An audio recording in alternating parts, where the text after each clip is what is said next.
I stood there in the lobby of the grand banquet hall, the one I had personally paid for, surrounded by shimmering glass panels reflecting the delicate lighting. Thai waiters, draped in black uniforms, moved effortlessly past me, trays of champagne.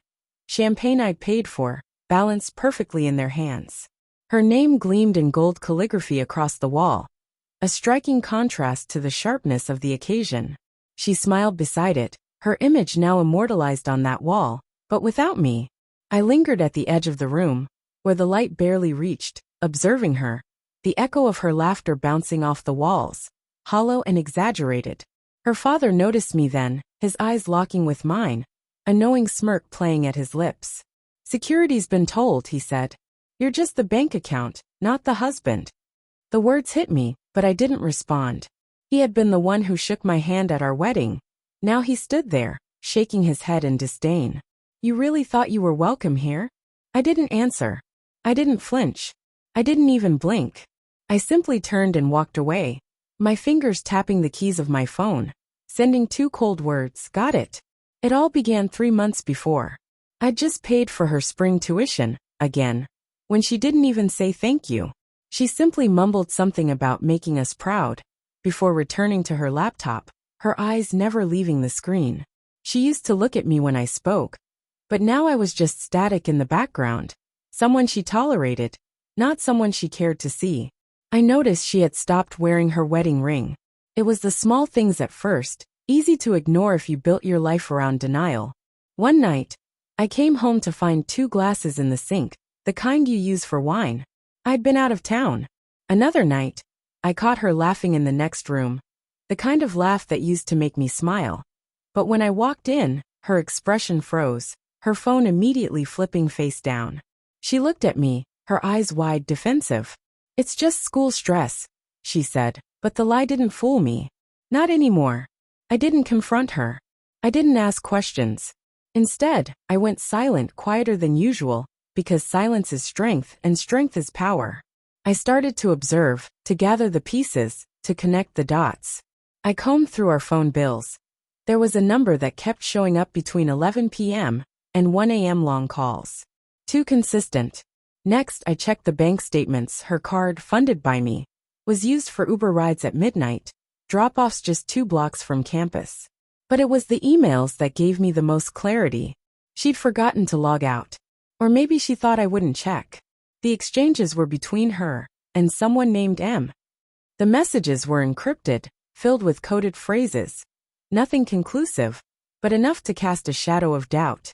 Enough for me to take photos of every single thread. I didn't say a word. I didn't make a sound. I just waited. I booked a private DNA test.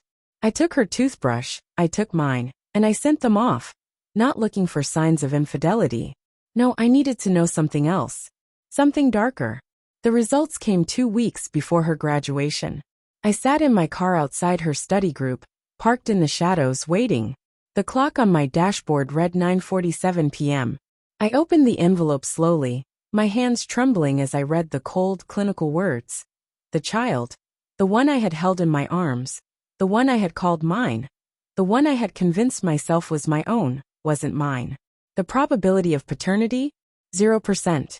I closed the folder, letting the weight of the revelation sink in. I waited. Then she appeared, laughing carefree, her phone in her hand, and some man at her side, his sleeve clutched in her fingers.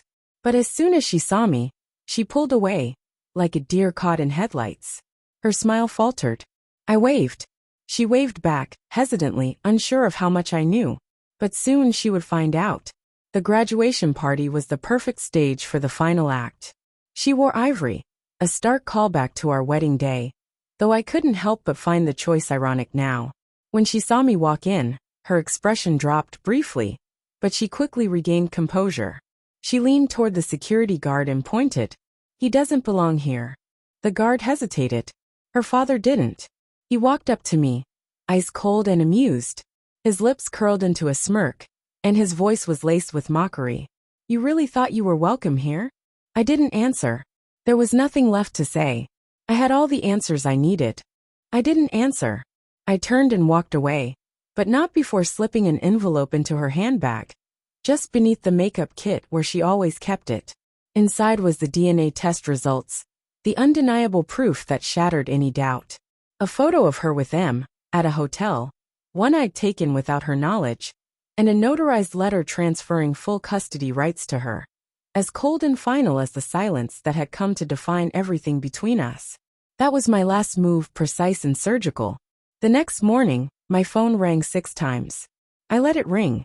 She sent a text. "You ruined everything." My reply was simple, calculated. No, I revealed it. She didn't waste time trying to justify herself. Her words tumbled out, rushed, like she was still trying to cover the cracks that had already split wide open. She said she was confused, that she was overwhelmed, that she had been a different person back then. She claimed she never thought I would find out. That, at least, was the most honest thing she said. I didn't argue. I didn't scream. Didn't try to make her see the wreckage she'd caused. I just told her one final truth, the one that had been festering beneath my calm. "You were right," I said. "I don't belong there." And then I hung up. That night, I slept through the hours without grinding my teeth. For the first time in 3 years, I slept soundly. The silence wasn't peace, but it was power. A power I hadn't known I'd been missing. And I never paid another dime. Not a single cent. The curtain had fallen, and I had no more roles to play.